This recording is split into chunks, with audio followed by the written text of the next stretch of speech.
তিতাবৰত বিজেপিৰ যোগদান কাৰ্যসূচী অৰ্ধশতাধিক নেতা কৰ্মীৰ গেৰুৱা শিবিৰত যোগদান তিতাবৰৰ এক বিবাহ ভৱনত দলৰ সাংগঠনিক ভেটি শক্তিশালী কৰাৰ উদ্দেশ্যে এই যোগদান কাৰ্যসূচী অনুষ্ঠিত হয় যোগদান কাৰ্যসূচীত উপস্থিত থাকে যোৰহাট জিলা বিজেপিৰ সভাপতি শান্তনু পূজাৰী সাংসদ কামাখ্যা প্ৰসাদ দাসা বিভিন্ন ৰাজনৈতিক দলৰ নেতা কৰ্মীয়ে আনুষ্ঠানিকভাৱে আজি বিজেপিত যোগদান কৰে নতুনকৈ যোগদান কৰা নেতা কৰ্মীসকলক এইদৰে উষ্ম আদৰণি জনায় দলীয় নেতৃত্বই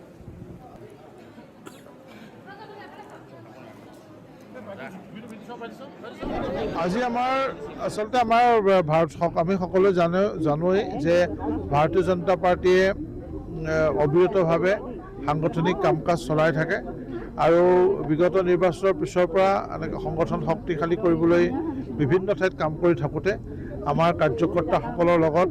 তিতাবৰ বিধানসভা সমষ্টিৰ বিভিন্ন ঠাইৰ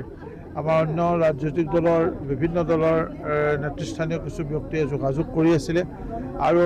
সেই মৰ্মে আজি আমি কেইবাগৰাকীও ব্যক্তিক প্ৰায় 20ৰো অধিক ব্যক্তিয়ে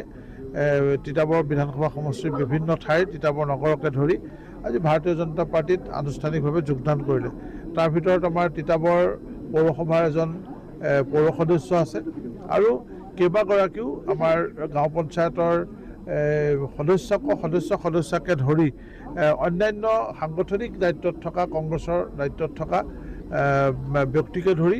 নেতৃস্থানীয় ব্যক্তিয়ে আজি বিভিন্ন ঠাইৰ আমাৰ দলত আনুষ্ঠানিকভাৱে যোগদান কৰিলে আজি আচলতে আমি সকলোৱে জানোৱেই যে ভাৰতীয় জনতা পাৰ্টিয়ে অবিৰতভাৱে সাংগঠনিক কাম কাজ চলাই